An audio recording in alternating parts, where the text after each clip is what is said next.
My name's Martin MacDonald, and as you can see on the slide there, I have a really cool job. I'm one of a new breed of explorers. Mankind is on the threshold of the biggest step forward in self-awareness in the history of our species. Some, like Dr. David Eagleman, creator of the amazing documentary series The Brain, believes that we're only a few years away from being able to download our consciousness, and that this will free mankind from the need for physical bodies and ultimately from death itself. This presents some major challenges to marketing and media decision makers, no? How are we going to get there? What steps do we take along the way to get people used to the idea? Virtual reality logically becomes part of the human journey of exploration, and we can all become explorers if we want to. In the tech zone outside, if you haven't seen it already, you can be transported into new worlds. You can be weightless in a spacecraft, you can be challenged in the Game of Thrones, you can be driving in the Volvo XC in Canada. If you do, you'll discover why next generation explorer marketers are already moving customers from storytelling to story being. So who do you think is going to have competitive edge in the future in this environment when we have traditional retailers that they have a lot of products? We're actually going through a business model shift at the moment from being a discovery engine to becoming a fashion marketplace. So not only connecting the consumer through that search to the retailer, but actually making sure that consumer in one single location can purchase anything from any of the retailers. At the moment, 44% of apparel from our survey users was bought through mobile. 49% was still bought through desktop. But what you're seeing is that the expectation from a functionality point of view is that the two things that people are looking for is one, same-day delivery. They want things more instantaneous than they were getting it in the past. And number two, they want universal checkout. And one of the things that we are doing is we've bought a company called Cosmic Cart that's really designed to integrate directly into the inventory and point of sale systems. At the end of the day, we want the retailer to still be who the customer is having the connection with in terms of all the logistics and everything that's around. But it's an education piece to make sure that the customer recognizes that we are just facilitating the purchase. I think from the retailer's perspective, excuse me, integration needs to be effortless for these sorts of marketplaces. So, and then obviously from the consumer's perspective, there needs to be the education around who am I actually being served by, who am I buying from, who do I return to, what do I do when there's a problem. You've got some services that exist that are already kind of tackling these problems that let you order from them and they'll go and order from other places. So it's kind of happening. They're kind of solving these problems one-on-one, individually, and customers are being exposed to that as a new thing. Just making someone's life easier in that kind of service design. Taco Bell, for example, you could be in the queue at Taco Bell. If you have the app, you'll get pinged saying, do you want to order your favorite meal? Just press here and it'll be waiting for you. That's actually just a really lovely idea of building brand trust, building convenience, using a touch point, which is all part of the design element that you're talking about. If you looked at even 5 years ago, I even think back when I was working at Amazon and talking about digital books at the time, everyone wanted to put their head in the sand and just hope that it would just go away.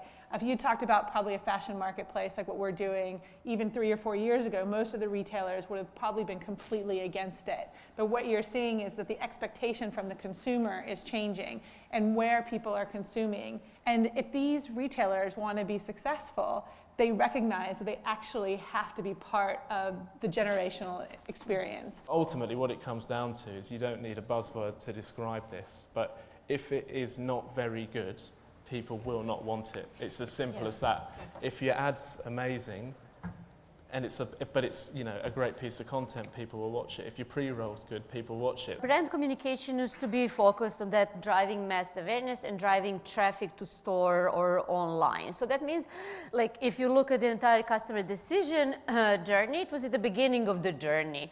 Whereas we actually know that now, in order for brands to really be present and to really acquire and retain their customers, they need to show their value throughout the entire decision-making journey. I think we see it at Pop Sugar specifically. Pop Sugar is a content site.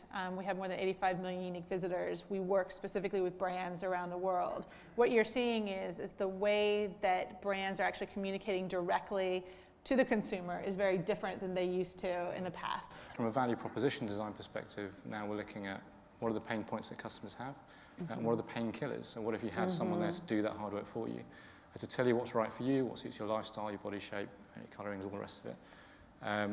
And so that is value proposition design, and we created an experience around that. So you have a user interface where you have a stylist and yourself, and you converse, and it's a bit like iMessage or WhatsApp.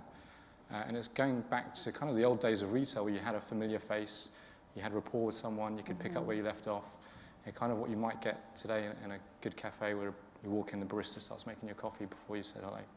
From a branding perspective, you don't have to do that much. Your brand reflects your value proposition. You're not trying to convince an audience that this is a thing for them. They know it's a thing for them because it solves a problem for them. I mean, I think that's ultimately what we're all trying to do, is relate to the brand and make the customer feel special and not a customer.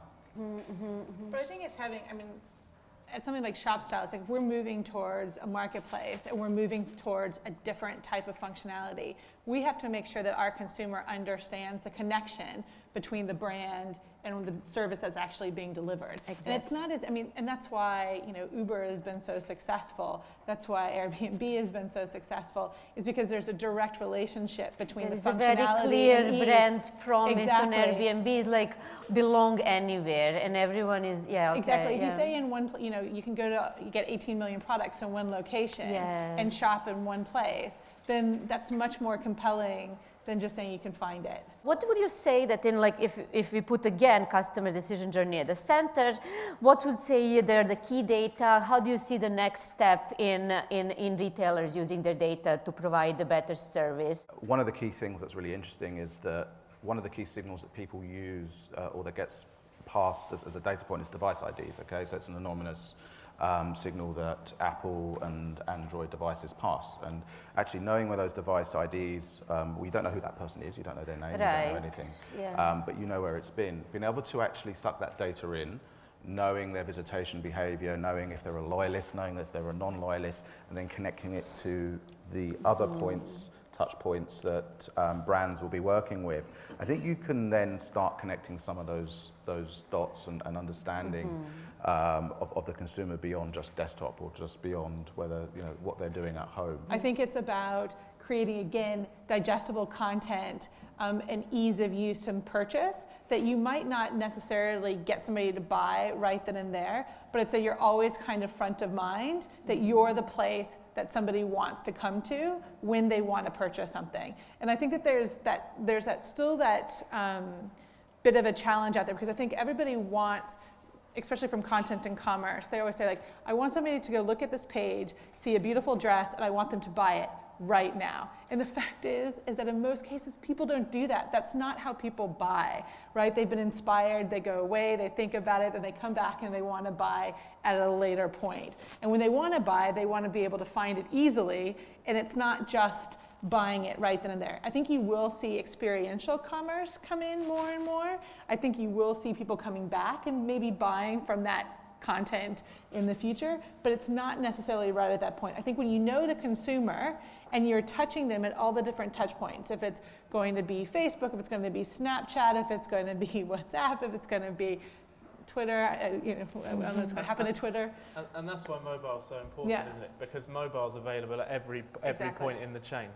Whereas, you know, if you decide, you know, in the morning you've run out of, I don't know, washing tablets or something, and not near a Sainsbury's or a Tesco, it's you know, doesn't work like that. And that's why, you know, for me, what I believe, whether it's at every part in the chain or at the start, the middle or the end, you know, VR can be a useful tool because everybody has a smartphone in their pocket at the moment. That's kind of the technology we're working with very early days. But there is no, I mean, at the moment, you know, being open, the struggles that we see when we're talking to brands either in retail or outside of retail about how to use VR or augmented reality. It's very difficult for people to get their heads around what they can imagine based on what they've already done. So trying to encourage them to think differently takes a bit of time, you know, and the way to do that is to try things and to experiment with things. And I think, you know, what Hemel and M&S have done with the, you know, the digital assistant in your pocket, what that's doing, in my mind, is using technology in a smart way to build on or improve upon something that's been around for 50, 100, 200, 300 years. Exactly. You're not trying to invent some new relationship, like, how about we put a CG shop assistant in a VR headset and we sell to them that way because it's new and it's cool and it's like people it's will not gimmicky things, it's things that Exactly, actually it's, improve you know, behavior. Exactly, yeah. And I think, you know, VR can fit into those touch points. At the moment, it's very much people are thinking about the technology before they're thinking about the use, because the fact of the matter is there isn't a single retail VR headset on the market yet, and there won't be until Monday. So all of this, yeah. So Oculus launches Monday. So everything to this point has been, you know, what developers and studios like ours who are exposed to this technology have been doing. Nothing has been driven yet by specific consumer need, because they have no consumers yet.